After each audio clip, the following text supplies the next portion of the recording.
So I have the honor to introduce Timo Vlicher. He's pursuing his MA in British politics here at Humboldt University in Berlin. And his research interests are international relations and British politics.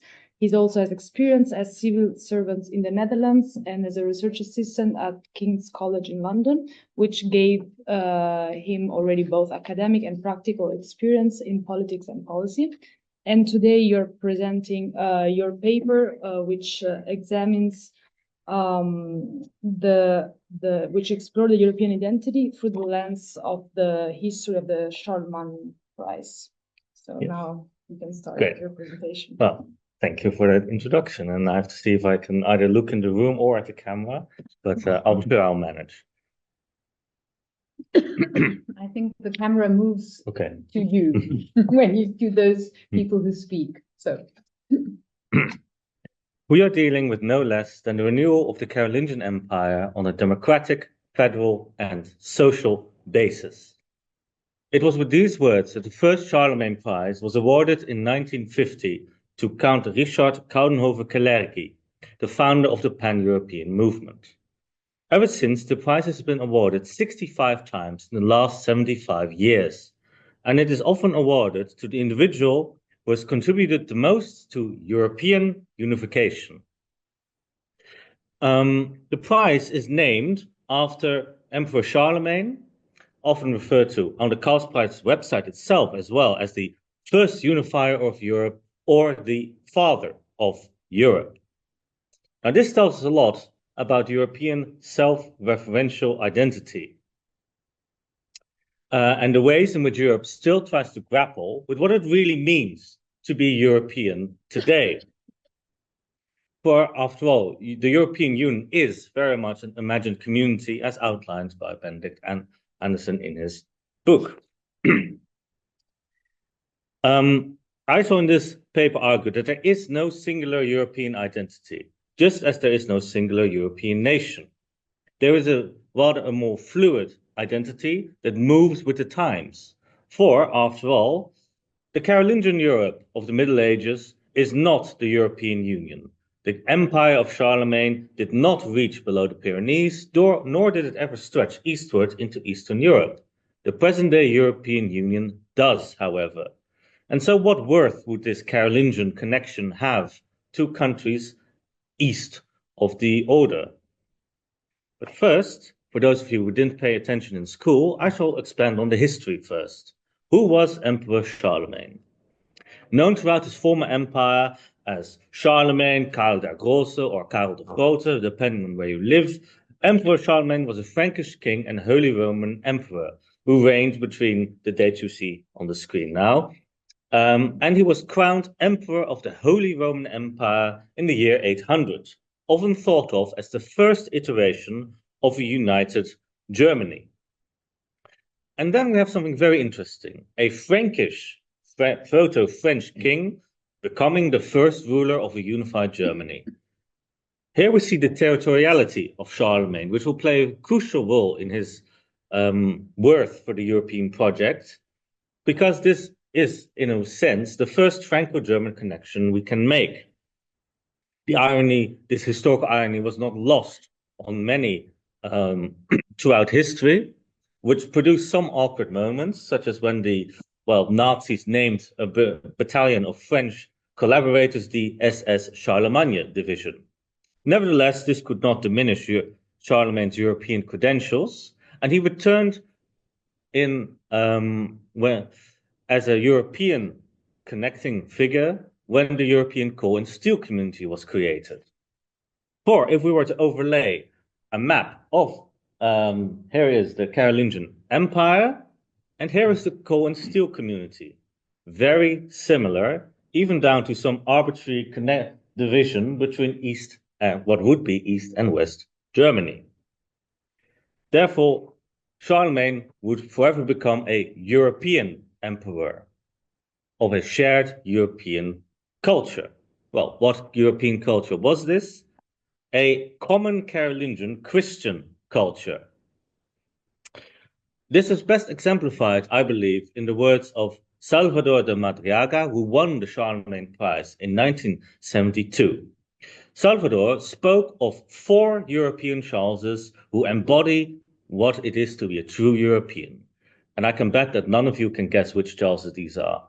These are Emperor Charlemagne, of course, for that's what the prize was named after. Then he turns to Charles V, or the First in Spain, the Holy Roman Emperor and Spanish King. And then it becomes very strange because the next important Charles monarch Salvador mentions is Karl Marx, a true European. And then last but not least, Charles de Gaulle, the French president. In linking Charlemagne in this way to all the important European Charleses, he gets a degree of, well, timelessness, his spirit permeating throughout the ages. This is what I would believe to be the Carolingian culture, an imagined culture that never really existed, but that everyone who won the prize at least wanted to claim. The fact that some countries or recipients of this prize did not live in either Europe or in the Carolingian Europe didn't matter, as exemplified by the words of British Prime Minister Edward Heath, who won the prize in 1963. He said, "It is true that Britain was not part of Charlemagne's Europe, but we in Britain are his co-heirs. Nevertheless, he still wanted to claim ownership of Charlemagne's Europe. And at the time when he received this prize, Britain was not in the EU, and it still is not today," with a small interlude in between. But this Carolingian culture would have one very strong aspect to it. It is a Christian anti-communist culture. Anti-communism was very important in the 50s and the 60s. When Luxembourg's Prime Minister Joseph Bech received the prize, he mentioned communism 17 times in his speech. And each time was saying that Europe needs to defend itself against the East, just like how Charlemagne defended the Holy Roman Empire against barbarians in the East. Clearly, he was linking barbarism with left-wing politics. It is also a very Christian culture that was this imagined culture, because between 1950 and 1991, 2/3 of all laureates mentioned Christianity in their speeches.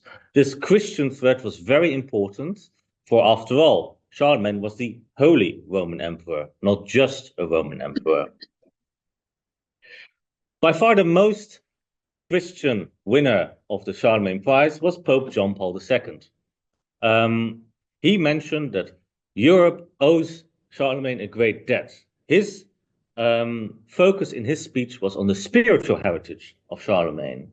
He mentioned that Charlemagne successfully married classical culture of the Romans with Christianity, signposting the importance of both the Roman Catholic Church and Christianity, be it in any form found in Europe today. Another Christian winner of the Charlemagne Prize was Pope Francis, who recently died. And he also mentioned spiritualism, but he did not mention Charlemagne, nor did he even mention Christianity, which caused some raised eyebrows since it came from a pope. Then there is another thing that Francis did mention, the Second World War. Increasingly, from the 1960s onwards, we can see a trend of a loss of Carolingian relevance and even a loss of Christian relevance. Of all laureates who won the Charlemagne Prize, 24 omit any medieval reference to Emperor Charlemagne. And even those who do mention Charlemagne fail to even expand on this. For example, in 2023, Ukrainian President Volodymyr Zelensky won the Charlemagne Prize, and he ended his speech by saying, "Be worthy of the character of Charlemagne." This was the first time he ever mentioned Charlemagne, and he never mentioned what this character of Charlemagne even was. It was more of a nice soundbite to add to his speech. What then would be the new thread that would hold this imagined community together? After the Cold War, we can see a clear shift towards the Second World War. As spoken by the Dutch Queen Beatrix, who won the Charlemagne Prize in 1996, the Europe of the Romans and the Europe of Charlemagne cannot be seen as an anticipation of our Europe of today. What then, according to, well, my queen, would be this new anticipation of Europe? The Second World War. To Beatrix, the Second World War was the new reset point of Europe from which, well, the present-day Union is born. And this falls within larger trends of what is described as the Europeanization of the Second World War.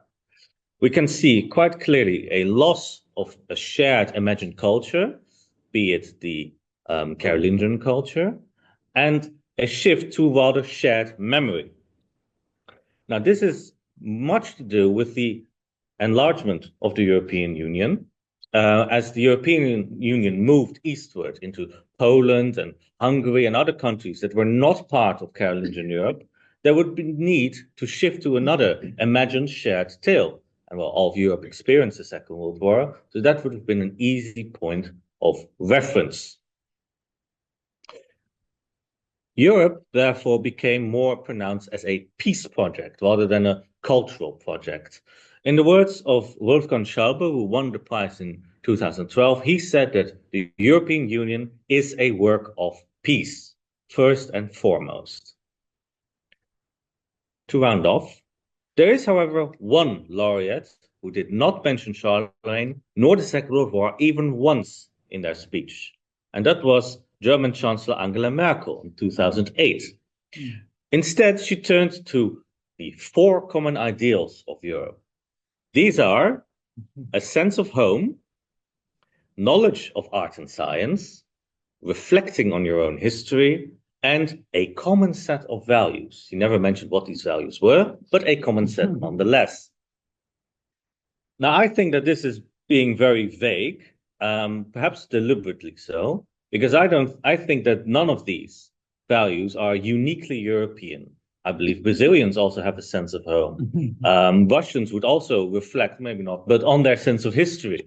There is a common set of values that could be found in Australia as well. None of these are uniquely European, but perhaps that is precisely why she chose it, because Europe is constantly changing. Europe is an identity that is constantly in flux.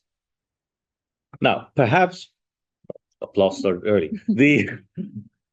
a new European identity. Are we moving towards one? Perhaps. With new challenges facing Europe today of a changing relationship with the United States, war in Ukraine, and other internal divisions, it is no way to tell what direction Europe shall head for in the future.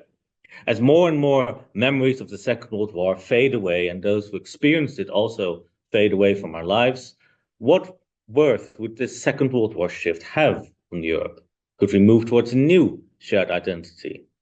I don't know, but one thing is certain. There is no singular European identity. From Carolingian medievalism in the 1950s to the Second World War after the 1990s, European identity is constantly in flux because there is no European identity, just as there is no singular European nation. Europe, after all, comprises of over how many member states? I wrote it down. About multiple member states. 7.